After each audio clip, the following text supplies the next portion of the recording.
Viewers, நான் இன்றைக்கி புடலங்காய் கூட்டு பண்ண போகிறேன். பச்சை மிளகா ரசமும் புடலங்காய் கூட்டும் பண்ண போகிறேன். புடலங்காய் கூட்டு பண்ணுறதுக்கு இந்த தோலை இப்படி நல்லா சீவிக்கிடணும். சீவிட்டு சின்ன சின்னதாக கட் பண்ணிக்கலாம்.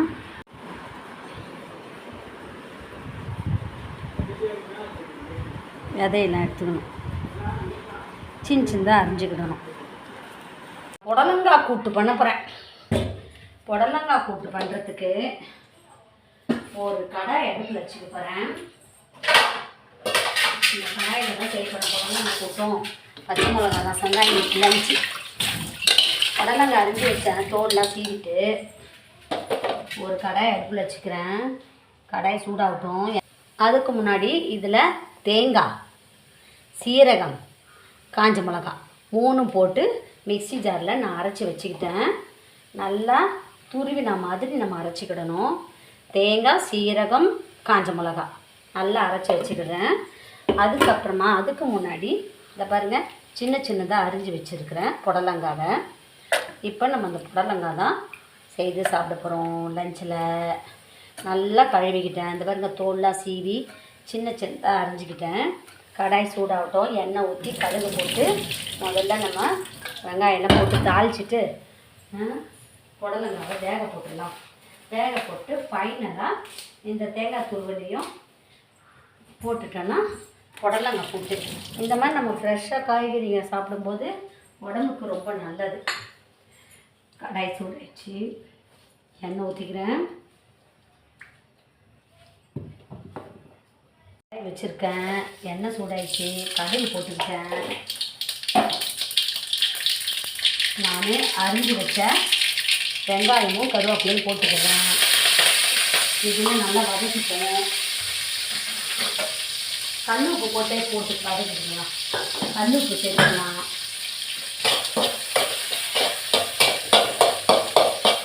நல்லா வதக்கிக்கலாம். வெங்காயம் நல்லா ப்ரௌன் கலரில் வதங்கட்டும்.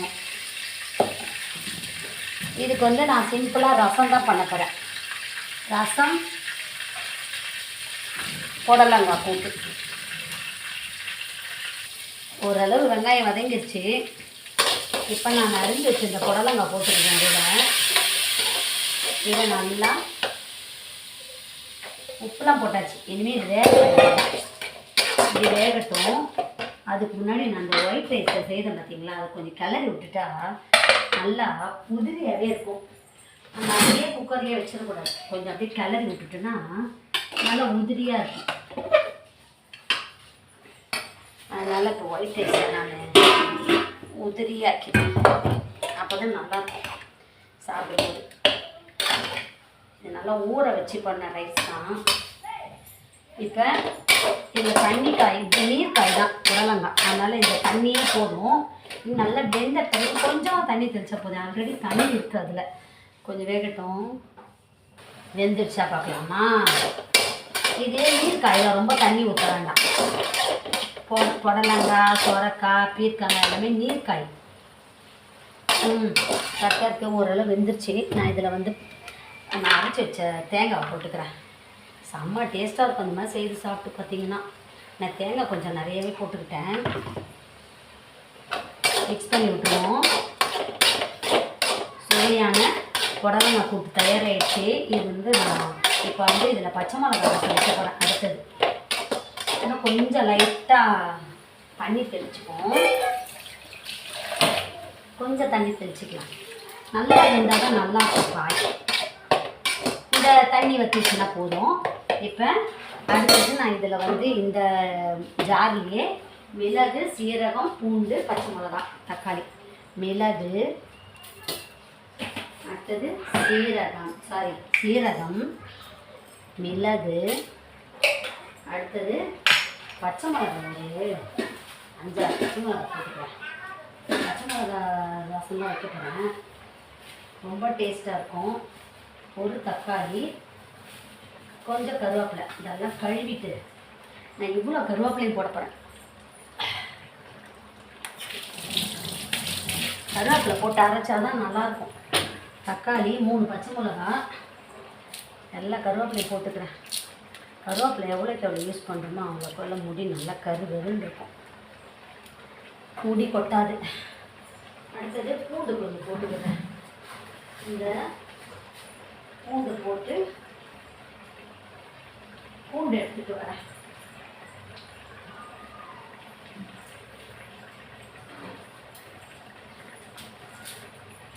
பூண்டு போட்டுட்டு இதை போயிட்டு நல்லா அரைச்சிட்டு வரேன். புடலங்காய் கூட்டு தயாராகிடுச்சு. புடலங்காய் கூட்டு தயாராகிடுச்சு. சூப்பராக இருக்கும் இது. தேங்காய் வேணுன்னா தேங்காய் கம்மியாக போட்டுக்கலாம். தேங்காய் வேணான்றவங்க சிறுபருப்பு வேக வச்சு அது இதோடு மிக்ஸ் பண்ணலாம். இல்லை துவரம் பருப்பு வேக வச்சு மிக்ஸ் பண்ணலாம். கடலை பருப்பு வேக வச்சு மிக்ஸ் பண்ணலாம். நான் வந்து தேங்காய் நிறைய இருக்கனால தேங்காய் வச்சுக்கிட்டேன். இப்போ இது முடிஞ்சிச்சா, அடுத்தது நான் ரசம் வைக்க போகிறேன். மண் சட்டி ரசம், பச்சை மிளகாய் போட்டு மண் சட்டியில் ரசம் வைக்க போகிறேன். இப்போ இதாயிடுச்சா, அடுத்தது மண் சட்டி ரசம். சுவையான புடலங்காய் கூட்டு தயாராகிடுச்சு. மண் சட்டியை சூடாகட்டும். ரசம் வைக்க டேஸ்ட்டாக இருக்கும். மண் சட்டியில் ரசம் வச்சா பச்சை மிளகா ரசம். இப்போ பச்சை மிளகா ரசம் பண்ண போகிறேன். முதல்ல எண்ணெய் ஊற்றிக்கிறேன். மண் சட்டி பச்சை மிளகா ரசம் செம்ம டேஸ்ட்டாக இருக்கும். இது சாப்பிட்டு பாருங்கள், அவ்வளோ டேஸ்ட்டாக இருக்கும். கடுகு போட்டுக்கிறேன். வெந்தயம், பெருங்காயத்தூள்,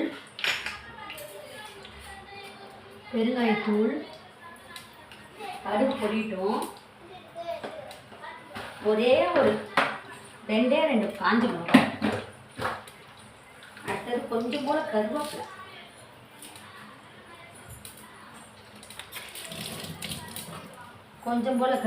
அப்புறம் போட்டுக்கிடலாம். இப்போ நான் ஒரு 3 பச்சை மிளகாவை கட் பண்ணி எடுத்துக்கிறேன். இப்போ பச்சை மிளகா நம்ம இதெல்லாம் போட்ட பிறகு போடணும். மிளகு சீரகெல்லாம் வதக்கின பிறகு தான் போடணும். ஃபைனலாக கொத்தமல்லி தழையை போட்டு இறக்கணும். பச்சை மிளகா கொத்தமல்லியெல்லாம் நல்லா கழுவிட்டு போடணும். இப்போ இது ரெடியாக வச்சுருக்கேன். கடுகு பொடிட்டும். கடுகு பொடிதா. இப்போ நான் என்ன பண்ண போகிறேன், அரைச்சி வச்சேன் பார்த்தீங்களா, பச்சை மிளகா, மிளகு, சீரகம், பூண்டு, தக்காளி, கருவேப்பிலை அதெல்லாம் கலவி நம்ம போட்டுக்கலாம். போட்டுட்டு நம்ம என்ன பண்ணணும், மிக்ஸ் பண்ணணும். மிக்ஸ் பண்ணிவிட்டு உப்பு போட்டுக்கணும். உப்பு போட்டுட்டு மிக்ஸ் பண்ணணும். இதில் நான் உப்பு போட்டுக்கிட்டேன்னா இனிமேல் இந்த மிக்ஸி ஜாரில் புளியை கரைச்சி ஊற்றி வச்சுக்கலாமா. நல்லா ரசம் செம்ம டேஸ்டான ரசம் பண்ணலாம். இப்போ இதுலேயே நான் புளியை கரைச்சி ஊற்றிக்கிறேன்.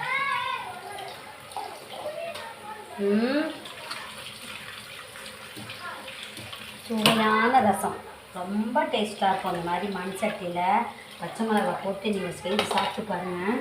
இப்போ நான் இதில் வந்து பச்சை மிளகா, கருவேப்பிலை, கொத்தமல்லி தழை அதையும் போட்டுக்கிறேன்.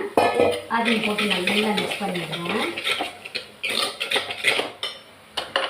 பச்சை மிளகான்னு நினச்சிட்டா பச்சை மிளகா போட்டு செய்தால் ரசம் அவ்வளோ டேஸ்ட்டாக இருக்கும்.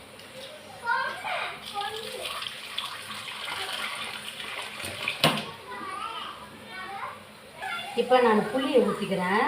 கரைச்சி வச்ச புளியை வடிகட்டி செம்ம சுவையான புளி குழம்பு, பச்சை மிளகா ரசம். ஓகே, செம்ம டேஸ்ட்டாக இருக்கும் பாருங்க. சாப்பிட்டு பார்ப்போமா? செம்ம டேஸ்ட்டு. உப்பு தான் கொஞ்சம் கம்மியாக இருக்கு. உப்பு போட்டுக்கலாம். சூப்பர் குழம்பு, சூப்பராக இருக்குது. நம்ம வந்து இதை மூடி வச்சிடணும். எப்பவுமே சாப்பாடு செய்தால் அதை மூடி வச்சிடணும். புடலங்காய் கூட்டு ரசம் லைட்டாக நுர வரும்போது நம்ம ஸ்டவ் ஆஃப் பண்ணிடலாம். சுவையான ரசம் தயாராகிடுச்சா. இன்றைக்கி லஞ்ச் இதுதான். நுர வரும்போது பொங்கி வரும்போது ஆஃப் பண்ணிடலாம். உங்களுக்கு இந்த புடலங்காய் கூட்டு ரசம், பச்சை மிளகாய் ரசம் பிடிச்சிருந்தா சேனலை லைக் பண்ணுங்கள், ஷேர் பண்ணுங்கள், சப்ஸ்கிரைப் பண்ணுங்கள்.